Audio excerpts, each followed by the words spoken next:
دیوگری کو فتح کرنے کے بعد جیسے ہی وہاں موجود خزانوں کے منہ کھولے گئے تو علاؤالدین خلجی اتنے بڑے ہیرے کو دیکھ کر ششدر رہ گیا اور بے ساختہ اس کے منہ سے نکلا کوہ نور، یعنی نور کا پہاڑ۔ آج کے دور میں کون ہے جس نے کوہ نور کا نام نہ سنا ہوگا؟ آخر کیوں کوہ نور اتنا خاص ہے کہ اس کے مد مقابل خزانوں کے ڈھیر بھی باندھ پڑ جاتے ہیں؟ کیا اس کی کوئی قیمت ہے؟ اور اب تک کون کون سے ممالک اس کی ملکیت کا دعویٰ کر چکے ہیں؟ آج کی اس ویڈیو میں کوہ نور کی کہانی علی بھائی کی زبانی۔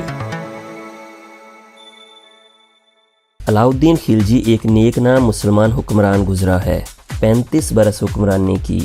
14ویں صدی کے آغاز میں علاؤالدین خلجی نے جب دکن کو فتح کیا تو اس ریاست کا شہر دیوگری بھی اس کے قبضہ میں آ گیا۔ وہاں کے راجہ مہالا دیو کے خزانے جب فاتح راجہ کی ملکیت میں آئے تو ساتھ ہی کوہ نور بھی فاتح سلطان کی ملکیت بن گیا۔ یہاں سے کوہ نور کے تاریخی ریکارڈ کی ابتدا ہوتی ہے۔ لیکن دلچسپ بات یہ ہے کہ اس کے بعد یہ ہیرا تاریخ کی نظروں سے اوجھل ہو گیا اور قریب 300 سال بعد دوبارہ سے تاریخ میں نمودار ہوا، جب یہ گوالیار کے راجہ بکرماجیت کی ملکیت تھا۔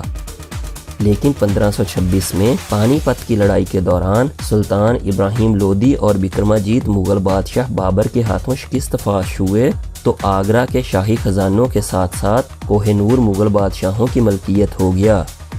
بعد ازاں یہ ہیرا ایرانی بادشاہ اور دکن راجہ کے ہاں سے ہوتا ہوا مغل بادشاہ شاہ جہان کی ملکیت بن گیا۔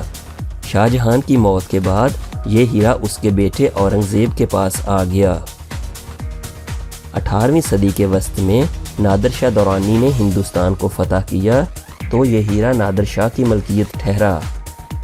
کچھ روایات کے مطابق جب یہ ہیرا فاتح دلی نادر شاہ کے سامنے پیش کیا گیا تو اس قدر بڑا ہیرا دیکھ کر اس کے منہ سے بے ساختہ نکلا کوہ نور، یعنی روشنی کا پہاڑ۔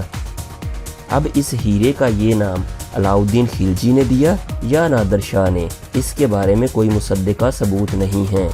بہرحال جس نے بھی دیا کمال کا نام دیا۔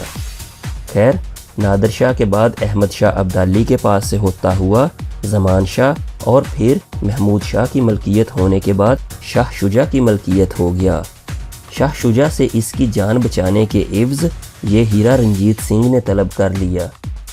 جب کوہ نور رنجیت سنگھ کو پیش کیا گیا تو اس نے اس ہیرے کی چمک دمک دیکھتے ہوئے شاہ شجاع سے سوال کیا کہ اس کی قیمت کیا ہے؟ تو شاہ شجاع نے جواب دیا کہ کوہ نور کی قیمت ہے طاقت۔ یہ صرف اسی کی ملکیت ہوتا ہے جو طاقتور یا فاتح ہوتا ہے۔ کل تک میں طاقتور تھا تو یہ میرا تھا، آج تم پاور میں ہو تو یہ تمہاری ملکیت ہے، اور آنے والے وقت میں جس کے پاس طاقت ہوگی وہی اس کا مالک بن جائے گا۔ رنجیت سنگھ کی موت کے بعد یہ ہیرا دلیپ سنگھ کی ملکیت ٹھہرا۔ پھر 19ویں صدی کے وسط میں جب ایسٹ انڈیا کمپنی کے زیر اثر انگریز ہندوستان پر قابض ہوئے تو یہ ہیرا جان لارنس کو پیش کر دیا گیا۔ کچھ عرصہ یہ ہیرا جان لارنس کے پاس رہا۔ بعد ازاں اسے لندن بھیجنے کا حکم ملتے ہی اس وقت کے گورنر پنجاب جان لارنس نے اسے اپریل 1850 کو بذریعہ بحری جہاز خفیہ طور پر انگلینڈ روانہ کر دیا، اور 3 جولائی 1950 کو یہ ہیرا بکنگم پیلس میں ملکہ وکٹوریہ کی خدمت میں پیش کر دیا گیا۔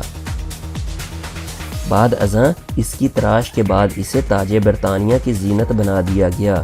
تب سے 2002 تک یہ ہیرا ملکہ برطانیہ کے تاج کی شان رہا، اور 2002 میں اس کوہ نور والے تاج کو ٹاور آف لندن میں محفوظ کر دیا گیا، اور اب یہ ہیرا اسی ٹاور میں محفوظ ہے۔ اس ہیرے سے جڑی ایک مشہور مت یہ ہے کہ یہ مردوں کے لیے نحوست اور خواتین کے لیے خوشبختی کی علامت سمجھا جاتا رہا ہے۔ یہ ہیرا جس بھی بادشاہ یا فاتح کے پاس گیا جلد ہی اسے یا تو اپنی بادشاہت یا پھر زندگی سے ہی ہاتھ دھونا پڑا۔ کوہ نور نحوست ہے یا خوشبختی؟ ایک بات تو طے ہے کہ جتنی شہرت اس ہیرے کی قسمت میں آئی ہے شاید ہی کسی اور کی قسمت میں آئی ہو۔ اسی شہرت، چمک دمک اور بیش قیمت ہونے کے بنا پر کئی برانڈز اپنی پروڈکٹس کے نام کوہ نور رکھ لیتے ہیں۔ آئیے اب بات کرتے ہیں ان ممالک کی جو کوہ نور کو اپنی ملکیت گردانتے ہیں۔ اس ہیرے کو لے کر آج بھی 5 ممالک میں کھینچا تانی لگی رہتی ہے۔ برطانیہ اس پر اپنا حق جتا کر تسلط قائم کیے بیٹھا ہے، جبکہ پاکستان اور بھارت کوہ نور کو اپنی ملکیت قرار دیتے ہیں۔ ان کے علاوہ ایران اور افغانستان بھی وقتاً فوقتاً اپنا حق جتاتے رہتے ہیں۔ 1976 میں پاکستان کے سابق وزیر اعظم ذوالفقار علی بھٹو نے کوہ نور پر پاکستان کی ملکیت ہونے کا دعویٰ دائر کیا، لیکن برطانیہ نے انکار کر دیا تھا، جبکہ 1997 میں برطانوی ملکہ کے دورہ پاکستان کے موقع پر بھی کوہ نور پاکستان کے سپرد کیے جانے کی بات ہوئی تھی، لیکن برطانیہ کی طرف سے کوئی مثبت جواب نہ مل سکا۔ برطانیہ کا کوہ نور کے بارے میں بالکل صاف اور واضح موقف ہے کہ کوہ نور اب صرف برطانوی ملکیت ہے۔ آپ کے خیال میں کیا برطانیہ کا یہ سٹانس درست ہے؟ کمنٹس میں ضرور بتائیے گا۔ اللہ نگہبان۔